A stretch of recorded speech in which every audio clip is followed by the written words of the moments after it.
Infinite Jest by David Foster Wallace. Page 351.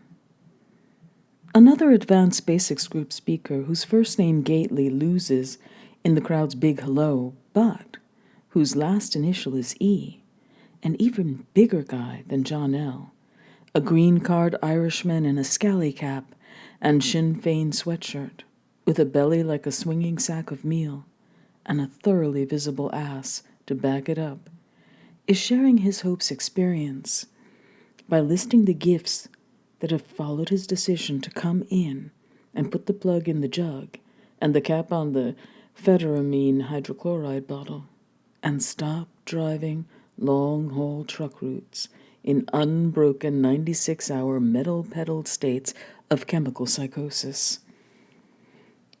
The rewards of his abstinence, he stresses, have been more than just spiritual.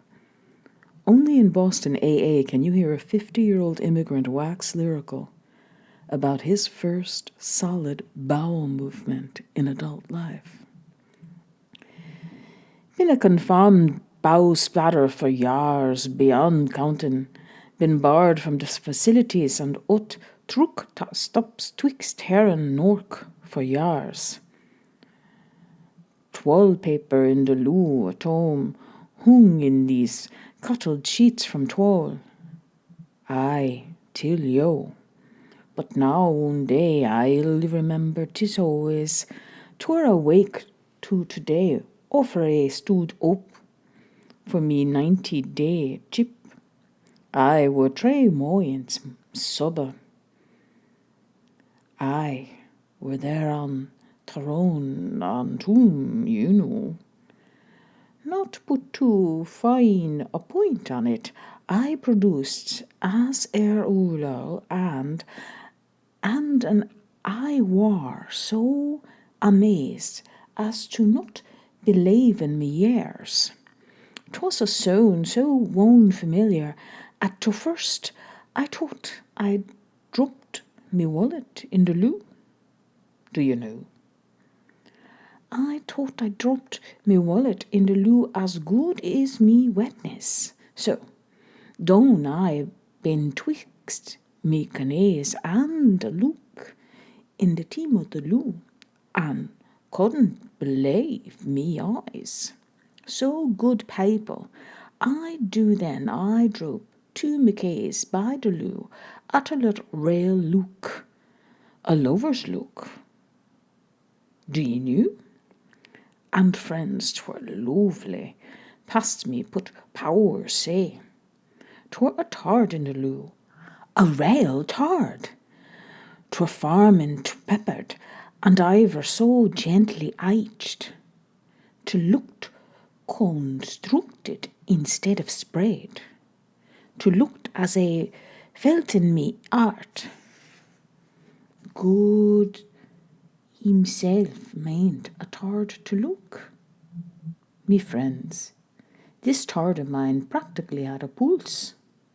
Aye, stead down on me uncleans and thanked me. Har, which I chose to call me har good, and I been thanking me har on me canes ever, see, morning and night time, and into lose well, iver sin. The man's red leather face radiant throughout. Gately and the other white flaggers fall about, laugh from the gut, a turd that practically had a pulse, an ode to a solid dump, but the lightless eyes of certain palsied back row newcomers widen with a very private identification and possible hope, hardly daring to imagine a certain message has been carried. Gately's biggest asset as an Ennet House live-in staffer, besides the size thing, which is not to be discounted when order has to be maintained in a place where guys come in fresh from detox, still in withdrawal, and with their eyes rolling like palsied cattle, and an earring in their eyelid and a tattoo that says born to be unpleasant. Besides the fact that his upper arms are the size of cuts of beef you rarely see off hooks, his big plus is he has this ability to convey his own experience about at first hating AA, to new house residents who hate AA and resent being forced to go and sit up in a nose-poor range and listen to such limply improbable cliche drivel night after night. Limp AA looks at first, and actually, limp it sometimes really is. Gately tells the new residents, and he says no way he'd expect them to believe on just his say-so, that the thing will work if they're miserable and desperate enough to hang in against common sense for a while. But he says he'll clue them in on a truly great thing about AA. They can't kick you out. You're in if you say you're in. Nobody can get kicked out, not for any reason. Which means you can say anything in here. Talk about solid turds all you want. The molecular integrity of shit is small potatoes. Gately says he defies the new Enid House residents to try and shock the smiles off these Boston AA's faces. Can't be done, he says. These folks have literally heard it all.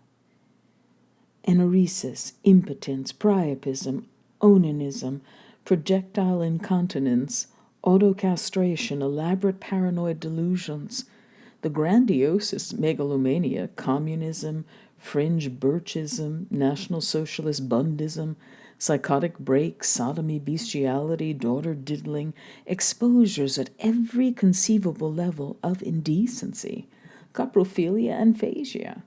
4-year white flagger Glenn Kay's personally chosen higher power is Satan, for fuck's sake.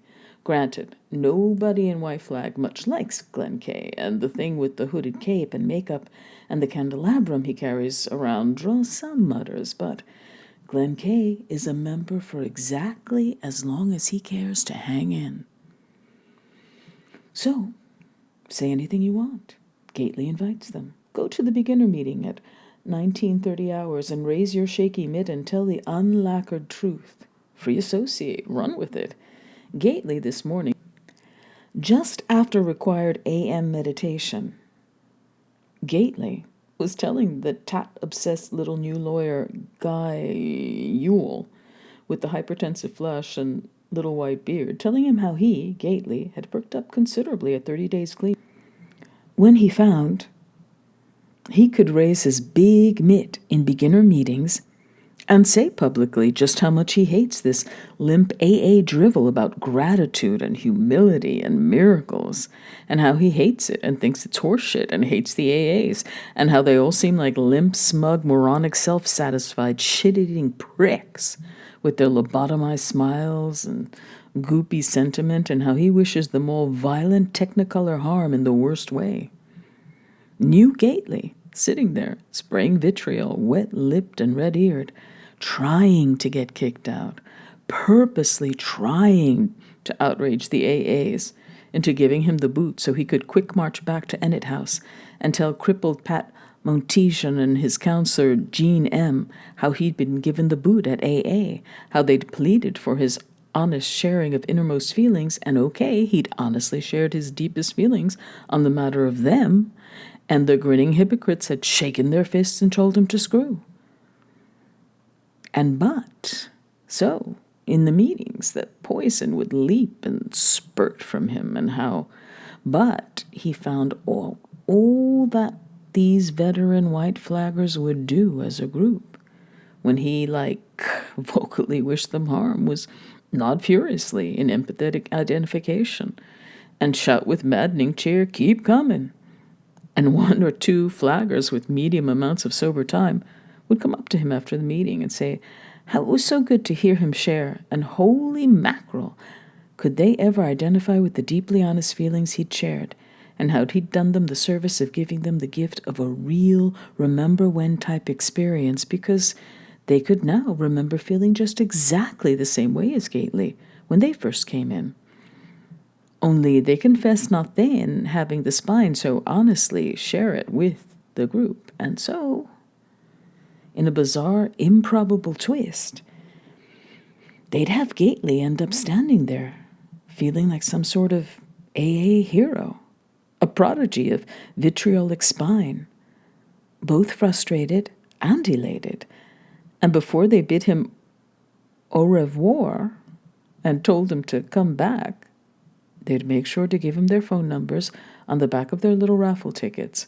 Phone numbers Gately wouldn't dream of actually calling up to say what, for Christ's sakes, but which he found he rather liked having in his wallet to just carry around, just in case of who knew what. And then, plus, maybe, one of those old Enfield native white flags guys with geologic amounts of sober time in AA and a twisted, ruined old body and clear, bright white eyes would hobble sideways like a crab slowly up to Gately after a meeting in which he'd spew vitriol and reach up to clap him on his big, sweaty shoulder and say in their frenetic smoker's croak that, well, you at least seem like a ballsy little bastard all full of piss and vinegar and whatnot, and that just maybe you'll be okay, Don G. Just maybe. Just keep coming. And if you'd care for a spot of advice from somebody who likely spilled more booze in his day than you've ever consumed in yours, you might try to just simply sit down at meetings and relax. And take the cotton out of your ears and put it in your mouth and shut the fuck up and just listen. For the first time, perhaps in your life. Really listen. And maybe you'll end up okay. And they don't offer their phone numbers. Not the really old guys. Gately knows he'd have to eat his pride raw and actually request the numbers of the old, ruined, grim, calm long-timers in White Flag. The crocodiles, the less senior white flaggers called them, because the old twisted guys all tend to sit clustered together with hideous turd-like cigars in one corner of the Provident cafeteria, under a 16 by 20 framed glossy of crocodiles or alligators, sunning themselves on some verdant riverbank somewhere, with the maybe joke legend old-timers corner somebody had majusculed across the bottom of the photo. And these old guys clustered together under it, rotating their green cigars in their misshapen fingers and discussing completely mysterious, long, sober matters out of the sides of their mouths. Gately sort of fears these old AA guys with their varicose noses and flannel shirts and white crew cuts and brown teeth and coolly amused looks of appraisal. Feels like a kind of low-rank tribal knucklehead in the presence of stone-faced chieftains who rule by some unspoken shamanistic fiat. And so, of course, he hates them, the crocodiles, for making him feel like he fears them. But oddly, he also ends up looking forward a little to sitting in the same big nursing home cafeteria with them and facing the same direction they face every Sunday. And a little later, finds he even enjoys riding at 30 kilometers per hour tops in their perfectly maintained 25-year-old sedans when he starts going along on the White Flag commitments to other Boston AA groups.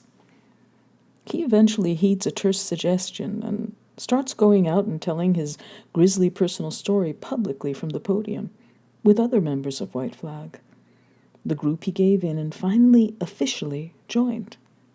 This is what you do if you're new and have what's called the gift of desperation and are willing to go to any excruciating lengths to stay straight. You officially join a group and put your name and sobriety date down on the group's secretary's official roster, and you make it your business to start to get to know other members of the group on a personal basis. And you carry their numbers talismanically in your wallet.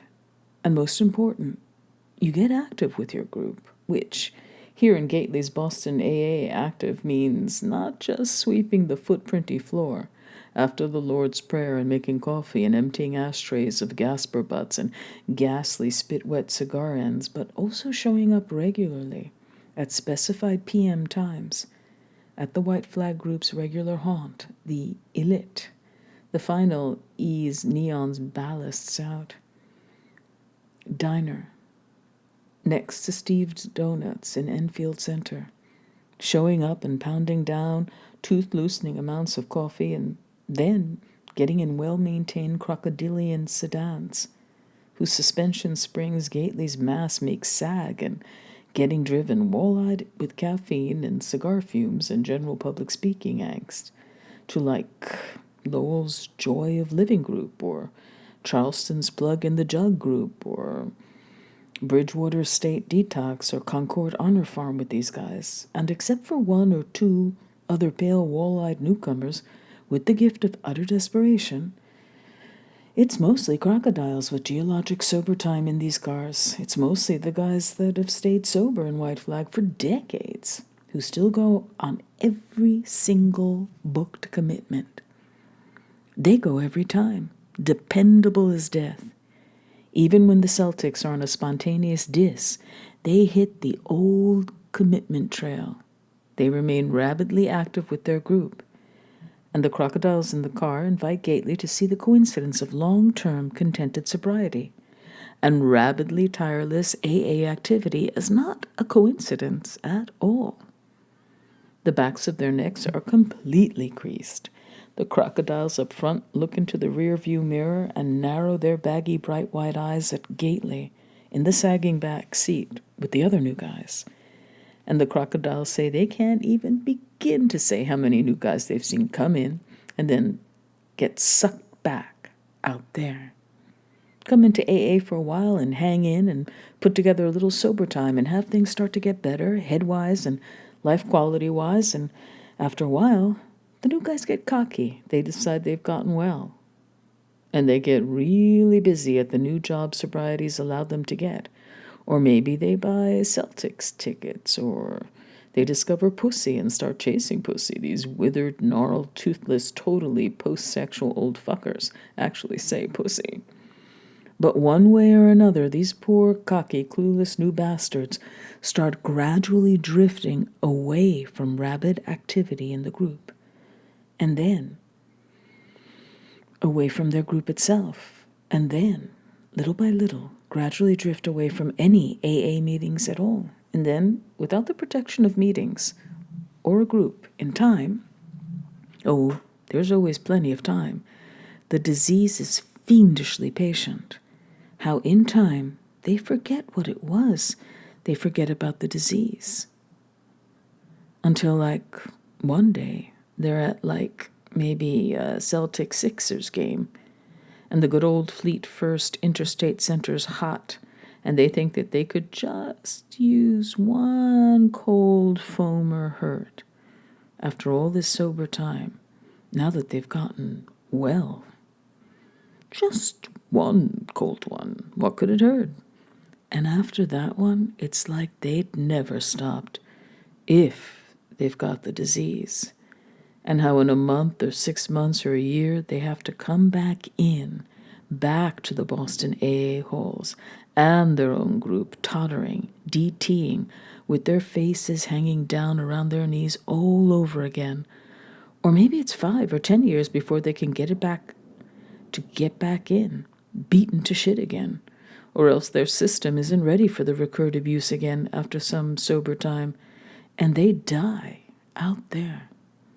The crocodiles are always talking in hushed, Nam-like tones about out there.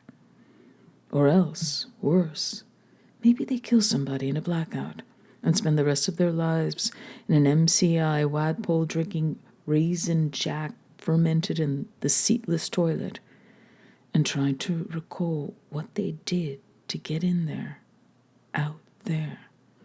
Or else, worst of all, these cocky new guys drift back out there and have nothing sufficiently horrible to finish them happen at all. Just go back to drinking 24/7, 365, to not living, behind bars, undead, back in the disease's cage all over again. The crocodiles talk about how they can't count the number of guys that have come in for a while and drifted away and gone back out there and died, or not gotten to die.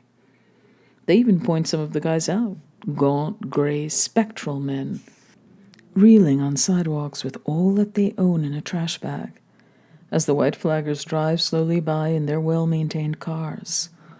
Old emphysemic Francis G. in particular likes to slow his LeSabre down at a corner in front of some jack-legged, loose-faced homeless fuck who'd once been in AA and drifted cockily out and roll down his window and yell, "Live it up!" Of course, the crocodiles dig at each other with their knobby elbows and guffaw and wheeze. They say when they tell Gately to either hang in AA and get rabidly active, or else die in slime, of course, it's only a suggestion. They howl and choke and slap their knees at this. It's your classic in-type joke.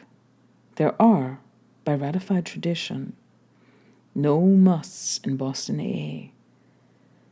No doctrine or dogma or rules. They can't kick you out.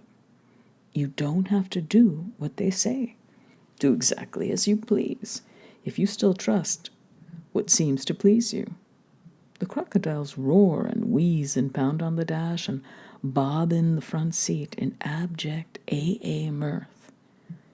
Boston's AA take on itself is that it's a benign anarchy, that any order to the thing is a function of miracle. No regs, no musts, only love and support.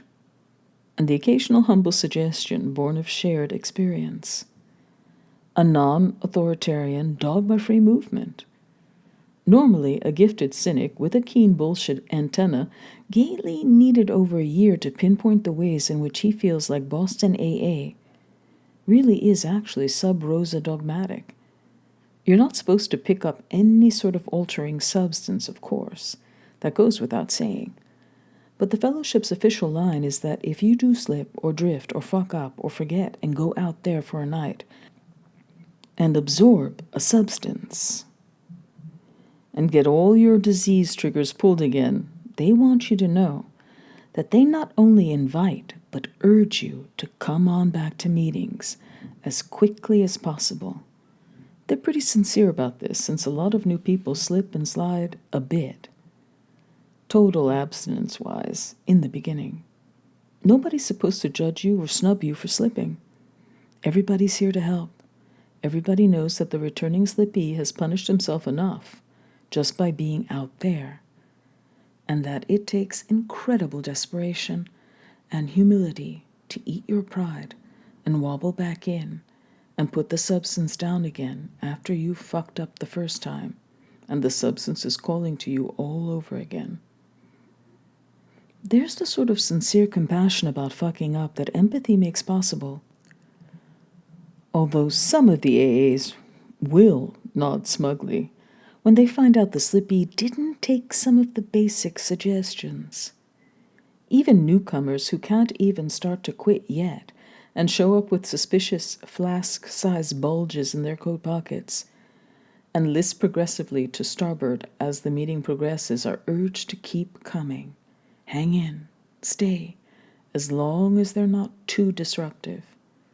Inebriates are discouraged from driving themselves home after the Lord's Prayer, but nobody's going to wrestle your keys away. Boston AA stresses the utter autonomy of the individual member. Please say and do whatever you wish.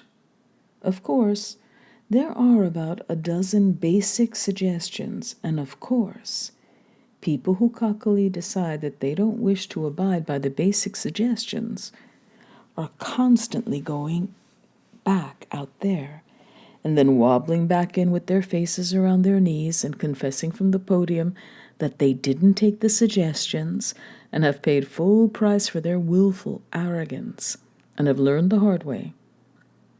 But now, they're back, by God, and this time they're going to follow the suggestions to the bloody letter. Just see if they don't. Gately sponsor, Ferocious Francis G., the crocodile that Gately finally got up the juice to ask to be his sponsor, compares the totally optional basic suggestions in Boston AA to say, for instance, if you're going to jump out of an airplane, they suggest you wear a parachute. But of course, you do what you want. Then he starts laughing until he's coughing so bad he has to sit down.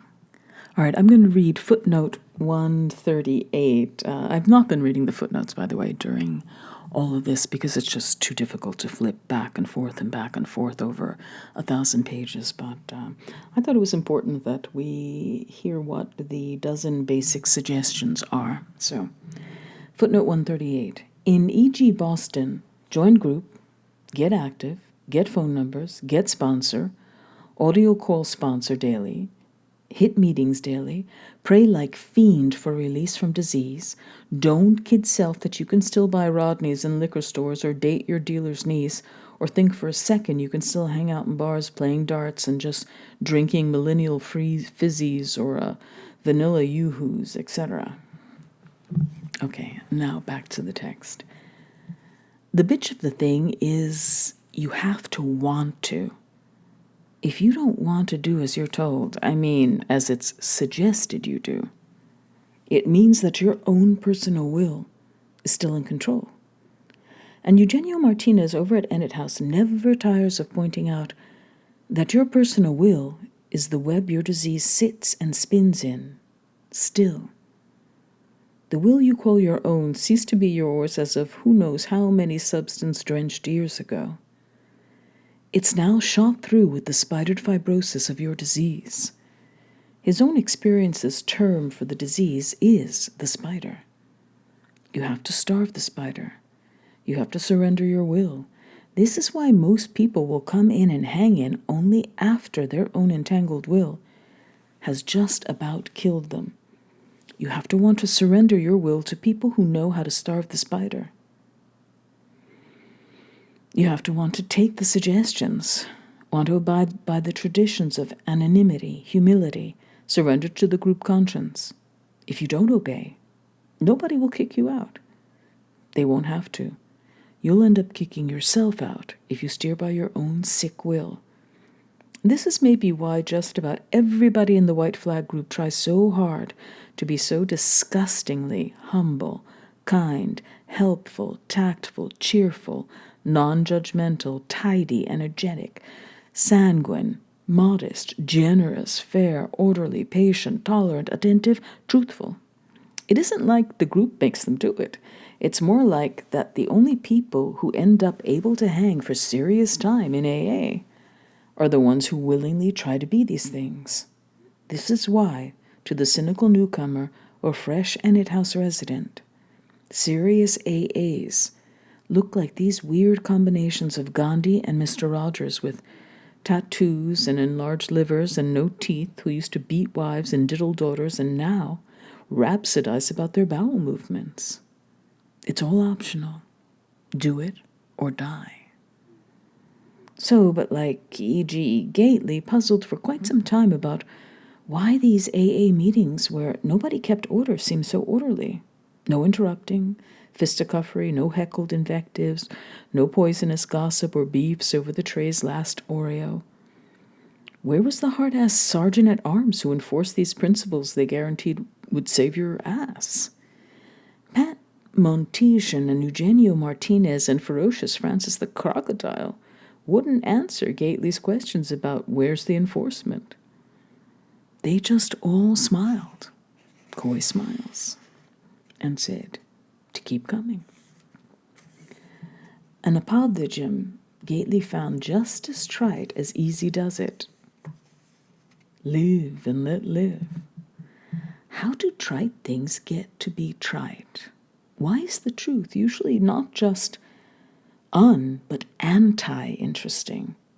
Because every one of the seminal little mini epiphanies you have in early AA is always polyesterishly banal.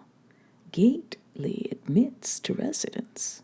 He'll tell how, as a resident, right after that one Harvard Square industrial grunge post-punk, this guy whose name was Bernard but insisted on being called Plasmatron 7, right after old Plasmatron 7 drank 9 bottles of NyQuil in the men's upstairs head and pitched forward, face first, into his instant spuds at supper and got discharged on the spot and got firemen carried by Calvin Thrust right out to the Calm Avenue's Green Line T-stop and Gately got moved up from the newest guy's 5-man room to take Plasmatron 7's old bunk in the less new guy's 3-man room.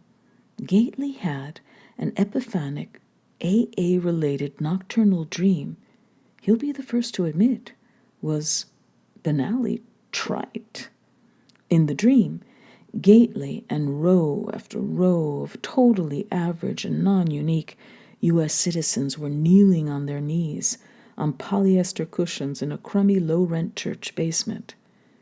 The basement was your average low-rent church basement, except for the Streams Church's basement walls were of like this weird, thin, clean, clear glass.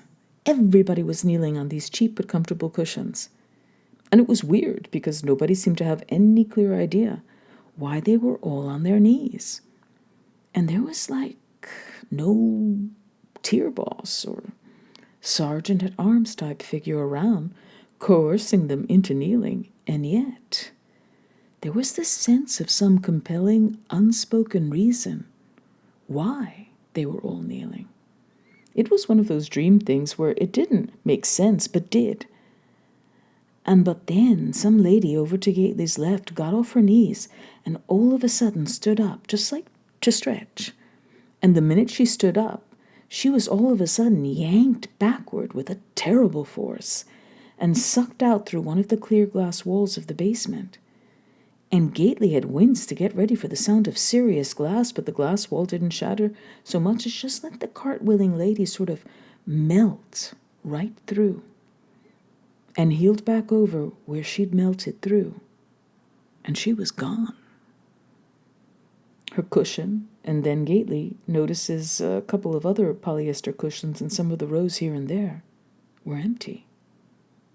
And it was then, as he was looking around, that Gately in his dream looked slowly up overhead at the ceiling's exposed pipes, and could now all of a sudden see, rotating slow and silent through the basement, a meter above the different shaped and colored heads of the kneeling assembly, he could see a long, plain, hooked stick, like the crook of a giant shepherd, like the hook that appears from stage left and drags bad axe out of tomato range, moving slowly above them in French curled circles, almost demurely, as if quietly scanning.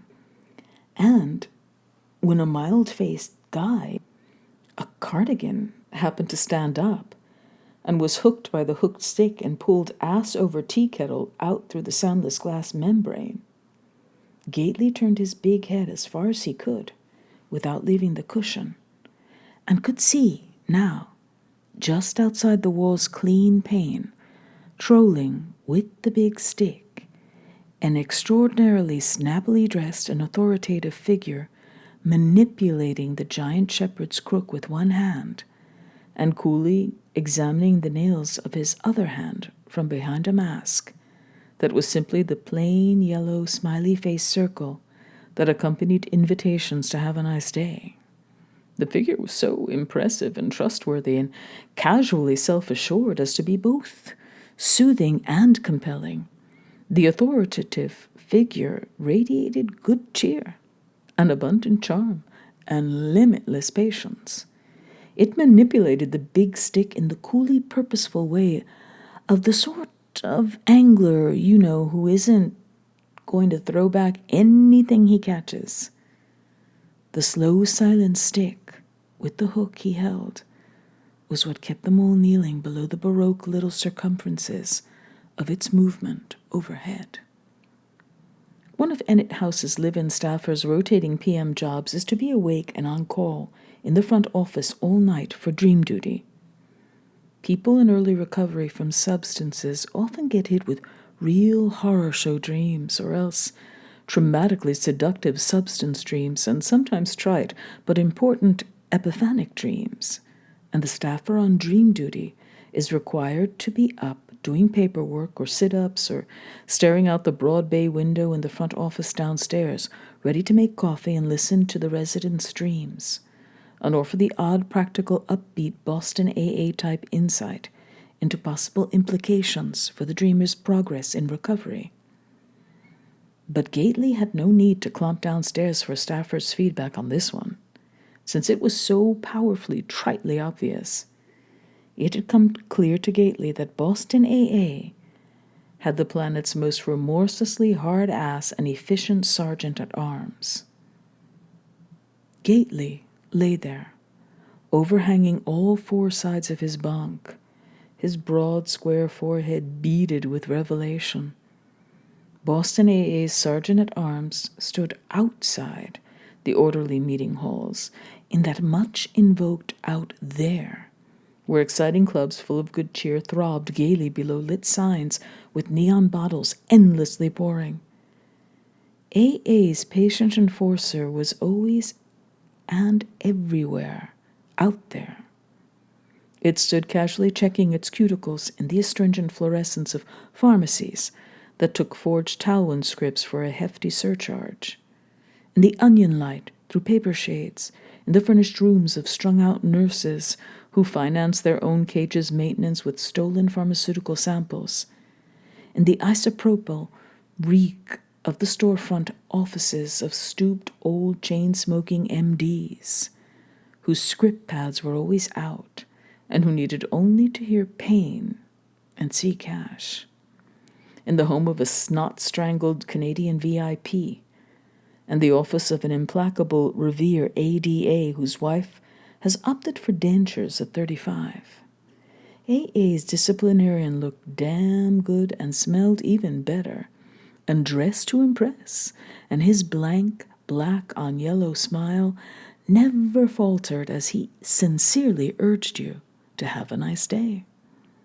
Just one more last nice day. Just one. And that was the first night that cynical Gately willingly took the basic suggestion to get down on his big knees by his undersized spring-shot Ennet House bunk and ask for help from something he still didn't believe in. Ask for his own sick spider-bit will to be taken from him and fumigated and squished. But, and plus, in Boston AA, there is unfortunately dogma too, it turns out, and some of it is both dated and smug. And there's an off-putting jargon in the fellowship, a psychobabbly dialect that's damn near impossible to follow at first, says Ken Erdady, the college boy ad exec semi-new at Ennet House, complaining to Gately at the White Flag meetings raffle break. Boston AA meetings are unusually long, an hour and a half instead of the national hour. But here they also have this formal break at about 45 minutes, where everybody can grab a sandwich or Oreo and a sixth cup of coffee and stand around and chat and bond, where people can pull their sponsors aside and confide some trite insight or emotional snafu that the sponsor can swiftly, privately validate, but also place in the larger imperative context of the primary need not to absorb a substance today, just today, no matter what happens. While everybody's bonding and interfacing in a bizarre system of catchphrases, there's also the raffle, another Boston idiosyncrasy. The newest of the White Flag newcomers, trying to get active in group service, wobble around with rattan baskets and packs of tickets, 1 for $1 and 3 for a fin. And the winner eventually gets announced from the podium, and everybody hisses and shouts, "Fix!" and laughs.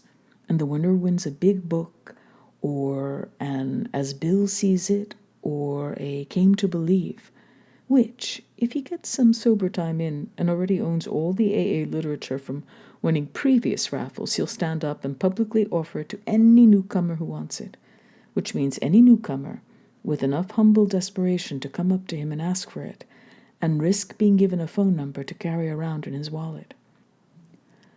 At the White Flag raffle break, Gately usually stands around chain-smoking with the Ennet House residents, so that he's casually available to answer questions and empathize with complaints. He usually waits till after the meeting to do his own complaining to ferocious Francis, with whom Gately now shares the important duty of breaking down the hole, sweeping floors and emptying ashtrays and wiping down the long cafeteria tables, which FFG's function is limited because he's on oxygen and his function consists mostly of standing there sucking oxygen and holding an unlit cigar while Gately breaks down the hole. Gately rather likes Ken Erdedi, who came into the house about a month ago from some cushy Belmont rehab. Erdedi's an upscale guy, what Gately's mother would have called a yuppie, an account executive at Viney and Veal's advertising downtown, his intake form said, and though he's about Gately's age, he's so softly good-looking in that soft mannequinish way Harvard and Tufts schoolboys have, and looks so smooth and groomed all the time, even in jeans and a plain cotton sweater, that Gately thinks of him as much younger, totally ungrizzled, and refers to him mentally as kid. Erdedi's in the house mainly for marijuana addiction, which Gately has a hard time identifying with anybody getting in enough trouble with weed to leave his job in condo to bunk in a room full of tattooed guys who smoke in their sleep. And to work like pumping gas, Erdedi just started this 9-month humility job at the Merit Station down by North Harvard Street in Allston for 32 minimum wage hours a week. Or to have his leg be joggling like that all the time from tensions of withdrawal from fucking grass. But it's not Gately's place to say what's bad enough to make somebody come in and what isn't, not for anybody but himself. And the shapely but big-time troubled new girl, Kate Gombert, who mostly just stays in her bed in the new woman's 5-woman room when she isn't at meetings, and is on suicidality contract with Pat, and isn't getting the usual pressure to get a humility job, and gets to get some sort of script meds out of the meds locker every morning. Kate Gombert's counselor, Daniel S., reported at the last staff meeting that Kate had finally opened up and told her she'd mostly come in for weed too, and not the lightweight prescription tranks she's listed on her intake form. Gately used to treat weed like tobacco. He wasn't like some narcotic addicts who smoked weed when they couldn't get anything else. He always smoked weed, and could always get anything else and simply smoked weed while he did whatever else he could get. Gately doesn't miss weed much. The shocker-type AA miracle is that he doesn't much miss the Demerol either today.